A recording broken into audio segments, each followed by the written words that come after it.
നമസ്കാരം. വിക്രമാദിത്യ കഥകളിലെ 11ാമത്തെ കഥ, ത്യാഗശീലൻ. വേതാളം പതിവ് പോലെ വീണ്ടും ഒരു കഥ പറയാൻ തുടങ്ങി. അല്ലയോ പ്രഭു, പണ്ട് ബർദ്വാൻ ദേശത്ത് രൂപസേനൻ എന്നൊരു രാജാവ് ഭരിച്ചിരുന്നു. ഒരു ദിവസം അദ്ദേഹം കൊട്ടാരത്തിനോട് ചേർന്നുള്ള ഉദ്യാനത്തിൽ മന്ത്രിമാരുമായി ഇരിക്കവേ വെളിയിലായി ഒരു ആരവം കേട്ടു. അദ്ദേഹം ആരോടെന്നില്ലാതെ ചോദിച്ചു, ആരാണ് ഇത്ര ധിക്കാരമായി കൊട്ടാരവാതിൽക്കൽ ബഹളം കൂട്ടുന്നത്? കൊട്ടാരത്തിലെ ദ്വാരപാലകൻ രാജസവിധത്തിലെത്തി പഞ്ചപുച്ഛമടക്കി നിന്ന് ബോധിപ്പിച്ചു. ഇത് ഏതോ ധനികന്റെ മന്ദിരം ആണെന്ന് കരുതി പലതരത്തിലുള്ള ആളുകൾ കൂട്ടം കൂടി നിന്ന് പല വിഷയങ്ങളെപ്പറ്റി സംസാരിക്കാറുണ്ട്. അവരുടെ ശബ്ദമാണിത്. അടിയൻ പോയി ഉടൻ അവരെ പിരിച്ചു വിട്ടുകൊള്ളാം. ദ്വാരപാലകൻ അവിടെ നിന്ന് പോയി അല്പസമയത്തിനുള്ളിൽ ആയുധപാണിയായ വേറൊരാളുമായി മടങ്ങിയെത്തി.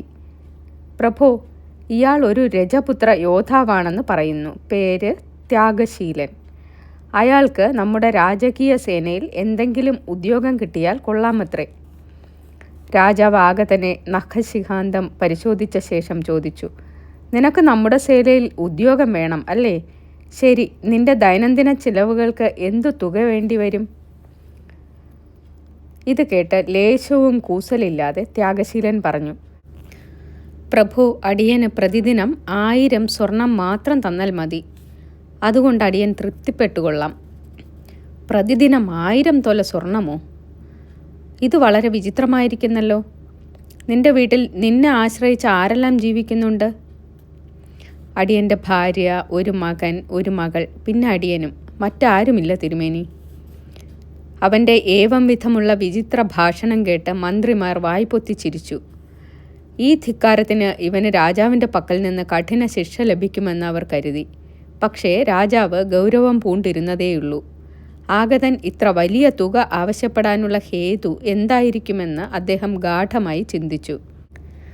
ഏതിനും പ്രതിദിനം ഒരു വലിയ സംഖ്യ ഒരു സത്കാര്യത്തിന് നൽകുന്നത് കാലാന്തരത്തിൽ ഒരു വലിയ അനുഗ്രഹമായി ഭവിക്കുമെന്ന് സ്വയം നിശ്ചയിച്ചുകൊണ്ട് അദ്ദേഹം കൊട്ടാരം ഖജാൻജിയെ വിളിച്ച് ചട്ടം കെട്ടി. ഇതാ, ഈ മാന്യന് നമ്മുടെ രാജകീയ ഭണ്ഡാരത്തിൽ നിന്ന് പ്രതിദിനം 1000 തോല സ്വർണം നൽകിയേക്കണം. അതനുസരിച്ച് അന്നത്തേക്ക് അനുവദിച്ചിട്ടുള്ള 1000 തോല സ്വർണവും ഏറ്റുവാങ്ങിക്കൊണ്ട് ത്യാഗശീലൻ സ്വവസതിയിലെത്തി. അയാൾ അത് 2ആയി ഭാഗിച്ച് ഒരു ഭാഗം ബ്രാഹ്മണർക്കും ബാക്കി പകുതി വീണ്ടും 2ആയി ഭാഗിച്ച് തീർത്ഥാടകന്മാർ, ഭിക്ഷുക്കൾ, വൈഷ്ണവ ഭിക്ഷാന്തേഹികൾ മുതലായവർക്കും വിതരണം ചെയ്തു. ഒരു ചെറിയ അംശം മാത്രം സ്വന്തം ആവശ്യത്തിന് നീക്കിവെച്ചതിന് ശേഷം ബാക്കിയുണ്ടായിരുന്നത് പാവങ്ങൾക്കായി ദാനം ചെയ്തു. ഇപ്രകാരം അയാൾ ഏതാനും ദിവസം സ്വകുടുംബാംഗങ്ങളോടൊന്നിച്ച് അരിഷ്ടിച്ച് ഉപജീവനം നടത്തി. ദിവസം തോറും രാത്രിയായാലുടൻ അയാൾ ആയുധപാണിയായി കൊട്ടാരം കാവലിന് മുടങ്ങാതെ പോയിക്കൊണ്ടിരുന്നു. രാത്രിയിൽ ഉറക്കത്തിലെങ്ങാനും രാജാവ് ഉണർന്ന് കാവൽക്കാരാരുമില്ലേ എന്ന് വിളിച്ചു ചോദിച്ചാലുടൻ ത്യാഗശീലൻ അവിടെ എത്തി രാജാവിൻ്റെ ആജ്ഞ സനിഷ്കർഷം നിർവഹിച്ചു വരികയും ചെയ്തു. അയാളുടെ ഏക ചിന്ത രാജാവിൻ്റെ സുരക്ഷിതത്വമായിരുന്നു.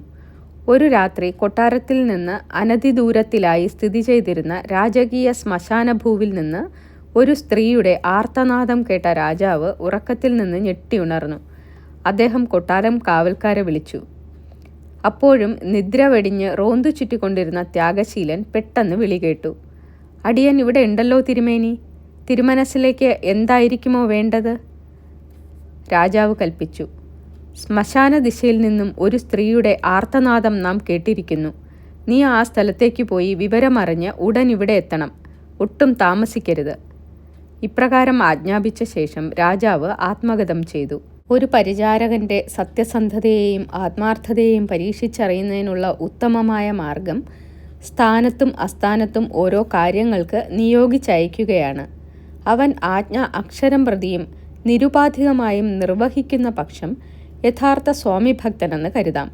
നേരെ മറിച്ച് പ്രതിഷേധിച്ച് നിൽക്കുന്ന പക്ഷം അവൻ പ്രയോജനഹീനനെന്നും കരുതിക്കൊള്ളുക. ഇതേ വിധം തന്നെ സ്വന്തം സഹോദരന്മാരുടെയും സ്നേഹിതന്മാരുടെയും ആത്മാർത്ഥത നമ്മുടെ കഷ്ടകാലത്തിലാണ് നാം പരീക്ഷിച്ചറിയേണ്ടത്. ഭാര്യയാകട്ടെ നമ്മുടെ ദാരിദ്ര്യദശയിലും. രാജകീയ ആജ്ഞ ലഭിച്ച ഉടൻ തന്നെ ത്യാഗശീലൻ സ്ത്രീയുടെ ആർത്തനാദം പുറപ്പെട്ട സ്ഥലത്തെ ലക്ഷ്യമാക്കി നടകൊണ്ടു.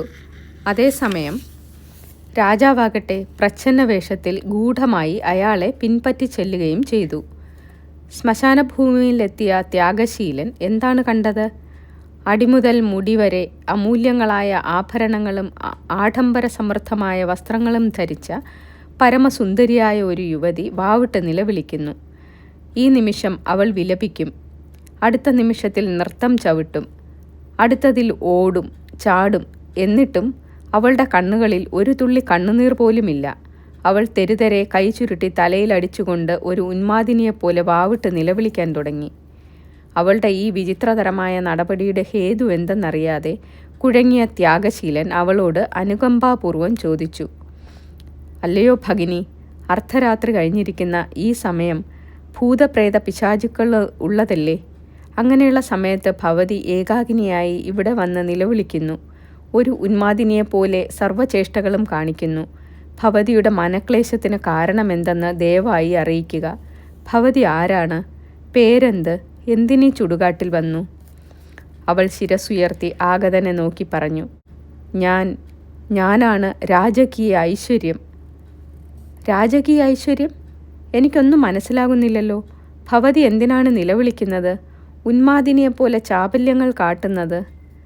യുവതി മറുപടി പറഞ്ഞു, അഷ്ടസ്ഫടിക സദൃശമായ ധർമ്മവും നീതിയും വിളയാടിക്കൊണ്ടിരുന്ന നമ്മുടെ രാജകൊട്ടാരത്തിൽ ഇന്ന് കരാളരൂപിണിയായ അധർമ്മ രാക്ഷസി പൈശാചിക നൃത്തം നടത്തുകയാണ്. അതിൻ്റെ ഫലമായി രാജകുടുംബം ഒന്നടങ്കം കൊടിയ ദുരിതത്തിൽ നിപതിക്കും. 1 മാസത്തിനുള്ളിൽ ഞാൻ അവിടെ നിന്ന് എന്നേക്കുമായി അകലും.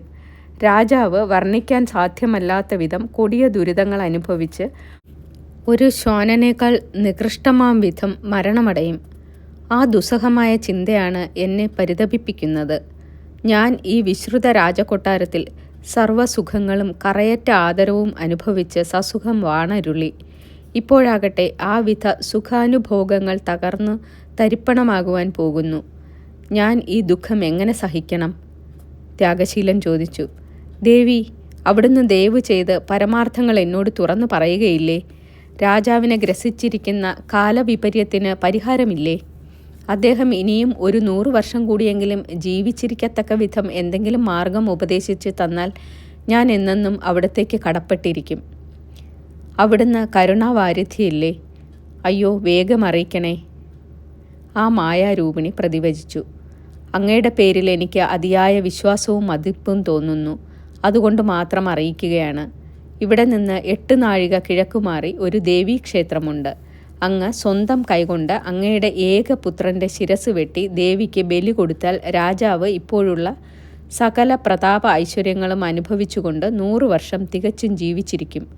അതിനിടയ്ക്ക് യാതൊരുവിധ ദുര്യോഗങ്ങളും അദ്ദേഹത്തെ ബാധിക്കുകയില്ല. ഈ വാക്കുകൾ കേട്ട താമസം ത്യാഗശീലൻ നേരെ സ്വഭവനത്തിലേക്ക് ഓടി ഉറങ്ങിക്കിടന്നിരുന്ന പത്നിയെ വിളിച്ചുണർത്തി സകല വിവരങ്ങളും അവളെ അറിയിച്ചു. കേട്ട താമസം യാതൊരു ശബ്ദവും ഉണ്ടാക്കാതെ ധർമ്മശാസ്ത്ര നിരതയായ ആ സ്ത്രീ സ്വപുത്രനെ തട്ടി വിളിച്ചുണർത്തി. പക്ഷേ അതോടൊപ്പം അവളുടെ പുത്രിയും ഉണർന്നെഴുന്നേറ്റു.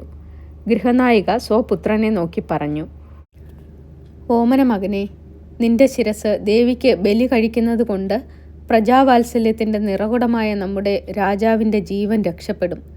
രാജ്യം സുരക്ഷിതമായിരിക്കുകയും ചെയ്യും. നീ എന്തു തീരുമാനിക്കുന്നു? തൻ്റെ മാതാവിൻ്റെ ഈ വാക്കുകൾ കേട്ട് ലേശവും ചഞ്ചലഹൃദയനാകാതെ പുത്രൻ പറഞ്ഞു, അമ്മേ, ഞാൻ അമ്മയുടെ വാക്കുകളോട് സർവാത്മനാ യോജിക്കുന്നു. ത്യാഗശീലൻ വീണ്ടും തൻ്റെ പത്നിയോട് പറഞ്ഞു, നീ പൂർണ്ണ സമ്മതത്തോടുകൂടി നമ്മുടെ പുത്രനെ എന്നെ ഏൽപ്പിക്കുന്ന പക്ഷം ഞാൻ അവനെ കൊണ്ടുപോയി നമ്മുടെ രാജാവിനു വേണ്ടി ദേവിക്ക് ബലിയർപ്പിക്കാം. അവൾ ധീരയായി മറുപടി പറഞ്ഞു, പുത്രനെന്നോ പുത്രിയെന്നോ സഹോദരനെന്നോ ബന്ധുവെന്നോ അച്ഛനെന്നോ അമ്മയെന്നോ ഉള്ള ചിന്തകളൊന്നും എനിക്ക് ബാധകമല്ല. അങ്ങ് മാത്രമാണ് എൻ്റെ സർവ്വവിധ സുഖക്ഷേമങ്ങൾക്കും ഇരിപ്പിടം. ഭർത്താവിനെ നിരുപാധികം അനുസരിക്കാത്ത പത്നി എന്തെല്ലാം സത്കർമ്മങ്ങൾ ചെയ്താലും അതുകൊണ്ട് യാതൊരു പ്രയോജനവുമില്ല. അവൾ നരകത്തിൽ നിപതിക്ക തന്നെ ചെയ്യും. ഇവരുടെ ഏവം വിധമുള്ള ഭാഷണം ശ്രദ്ധിച്ചു കേട്ടുകൊണ്ടിരുന്ന പുത്രൻ പറഞ്ഞു, പ്രിയ പിതാവേ, ഏതൊരു ഭൃത്യൻ തൻ്റെ യജമാനൻ്റെ അഭിലാഷ സാധ്യത്തിനു വേണ്ടി മഹൽ ത്യാഗങ്ങൾ അനുഷ്ഠിക്കുന്നുവോ ആ ഭൃത്യൻ സർവഥാ അനുഗ്രഹീതനായിരിക്കും. അങ്ങനെയുള്ളവൻ ഇഹലോകത്തിനും പരലോകത്തിലും പുണ്യനായി തീരുകയും ചെയ്യും. ഉടൻ പുത്രി ചോദിച്ചു, അമ്മ മകൾക്ക് വിഷം കൊടുക്കുകയും അച്ഛൻ മകനെ വിൽക്കുകയും രാജാവ് പ്രജകളുടെ സർവവും അപഹരിക്കുകയും ചെയ്താൽ ആരുടെ സംരക്ഷണമാണ് നാം ആരായേണ്ടത്? ഇപ്രകാരമുള്ള സംഭാഷണത്തിന് ശേഷം രാജാവിൻ്റെ ശ്രേയസ്സിനു വേണ്ടി കുമാരനെ ദേവിക്ക് ബലിയർപ്പിക്കാൻ തന്നെ അവർ അവസാനമായി തീരുമാനിച്ചു. അതനുസരിച്ച് അവർ 4 പേരും കൂടി നിശയുടെ 2-ാം യാമത്തിൽ ദേവീക്ഷേത്രത്തിലേക്ക് തിരിച്ചു. രാജാവ് പ്രച്ഛന്നവേഷത്തിൽ അവരെ രഹസ്യമായി പിന്തുടരുകയും ചെയ്തു. ത്യാഗശീലൻ നേരെ ദേവീ വിഗ്രഹത്തിന് മുന്നിൽ ചെന്ന് സാഷ്ടാംഗ പ്രണാമം ചെയ്ത ശേഷം എഴുന്നേറ്റ് നിന്ന് ഇപ്രകാരം പ്രാർത്ഥിച്ചു: അല്ലയോ ജഗന്മാത, വിശ്വസംരക്ഷിണി, എൻ്റെ മകൻ്റെ ജീവൻ അവിടുത്തെ തൃപ്പാദങ്ങളിൽ ബലിയർപ്പിക്കുന്നതിന് പകരമായി പ്രജാക്ഷേമനിരതനായ നമ്മുടെ പിതാവ് 100 വർഷം ജീവിച്ചിരിക്കുവാനുള്ള വരം അവിടുന്ന് കനിഞ്ഞരുളണേ. ഇപ്രകാരം പറഞ്ഞ് അയാൾ ഒറ്റവെട്ടിന് സ്വപുത്രൻ്റെ ശിരസ് ഗളത്തിൽ നിന്നും വേർപെടുത്തി ദേവീ വിഗ്രഹത്തിന് മുന്നിൽ സമർപ്പിച്ചു. തൻ്റെ അരുമ സോദരൻ്റെ ശിരസ് രക്തപ്പുഴയിൽ കുളിച്ച് പിടയുന്നത് കണ്ട പുത്രി താൻ രഹസ്യമായി കൊണ്ടുവന്നിരുന്ന ആയുധമെടുത്ത് ചുഴറ്റി സ്വശിരസ് ശരീരത്തിൽ നിന്നും വേർപെടുത്തി. പരമദാരുണമായ ഈ രംഗം കണ്ട് ദുസ്സഹമായ ശോകത്തോടുകൂടി ത്യാഗശീലൻ്റെ പത്നി സ്വശിരസിൽ ആഞ്ഞുവെട്ടി അടുത്ത ക്ഷണത്തിൽ അവളുടെ ശിരസും ഗളത്തിൽ നിന്ന് വേർപെട്ടു. തൻ്റെ അരുമ കുഞ്ഞുങ്ങളുടെയും പ്രിയപത്നിയുടെയും ശിരസുകൾ ഇപ്രകാരം ദേവീ വിഗ്രഹത്തിന് മുന്നിൽ രക്തത്തിൽ കിടന്നു പിടയുന്ന ബീഭത്സമായ കാഴ്ച ത്യാഗശീലൻ്റെ ഹൃദയത്തിൽ കഠോരമായ വേദന ഉൽപ്പാദിപ്പിച്ചു. അയാൾ ചിന്തിച്ചു, എൻ്റെ സർവസ്വവുമായിരുന്ന പ്രിയപത്നിയും അരുമക്കുഞ്ഞുങ്ങളും ദാരുണ മരണമടിഞ്ഞതിന് ശേഷം ഞാനിനി ആർക്കു വേണ്ടി രാജകൊട്ടാരത്തിൽ സേവനമനുഷ്ഠിക്കണം? എന്തിനു വേണ്ടി ഒരു നിമിഷം പോലും ജീവിച്ചിരിക്കണം? വേണ്ട വേണ്ട, അവരുടെ രക്തത്തോടൊപ്പം എൻ്റെ രക്തവും പാനം ചെയ്ത് ദേവി തൃപ്തി അടയട്ടെ. ഇപ്രകാരം ഒരു ഉന്മത്തനെ പോലെ അലറിക്കൊണ്ട് ത്യാഗശീലനും സ്വയം ഗളച്ഛേദം ചെയ്തു. 4 മനുഷ്യ ശിരസുകളും അവയെ വഹിച്ചിരുന്ന ഉടലുകളും ദേവീ വിഗ്രഹത്തിന് മുന്നിൽ രക്തത്തിൽ കുളിച്ച് ചിതറിക്കിടന്നു. ആ 4 ദാരുണ മരണങ്ങൾക്കും സാക്ഷ്യം വഹിച്ച രാജാവ് അതിയായ പശ്ചാത്താപ ഭാരത്തോടുകൂടി ചിന്തിച്ചു: മഹാപാപിയായ എനിക്ക് വേണ്ടി ഈ ത്യാഗശീലൻ്റെയും അയാളുടെ പതിദേവതാരാധികയായ ഭാര്യയുടെയും പിഞ്ചു കുഞ്ഞുങ്ങളുടെയും ജീവൻ ആഹൂതി ചെയ്യപ്പെട്ടു. ഞാനാകട്ടെ ഇപ്പോഴും രാജാവായി ഞെളിയുന്നു. ഛേ, എന്തൊരു ജീവിതം! എന്നെക്കാൾ നികൃഷ്ടനായി ആരാണുള്ളത്? പ്രജാസംരക്ഷകനായിരിക്കേണ്ട ഞാൻ പ്രജാന്തകനായി മാറിയിരിക്കുന്നു.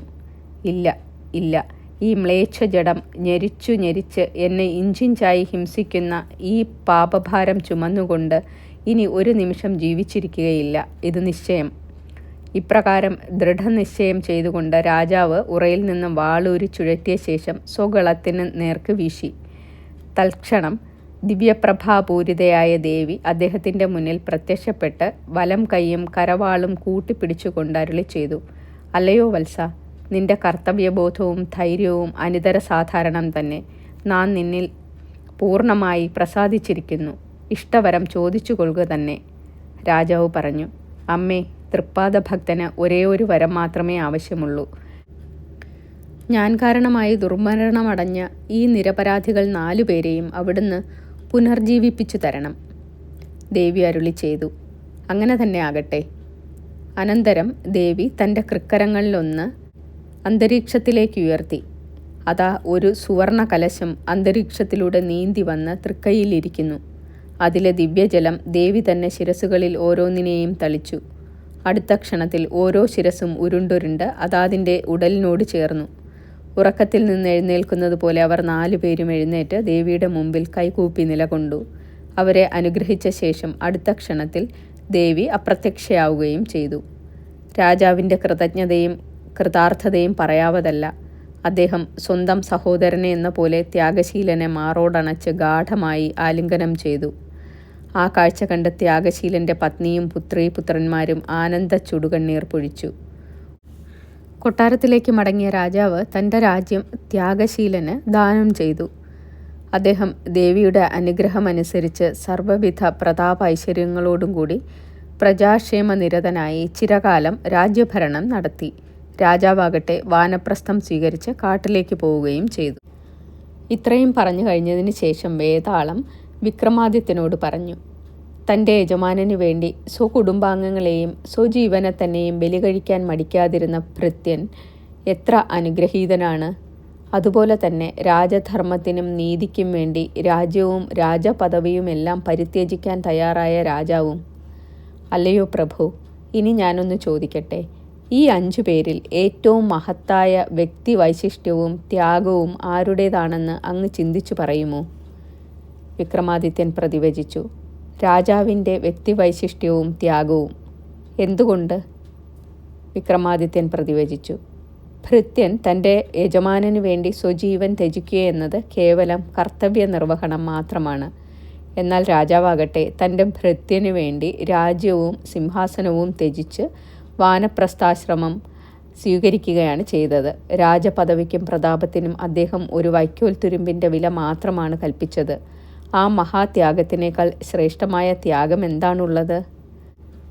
ഈ വാക്കുകൾ കേട്ട ഉടൻ വേതാളം വീണ്ടും ബന്ധനവിമുക്തനായി ചുടലക്കളത്തിലെ മുരുക്കുവൃക്ഷത്തിന്മേൽ മുന്നേ പോലെ കയറി തൂങ്ങുകയും ചെയ്തു. നന്ദി.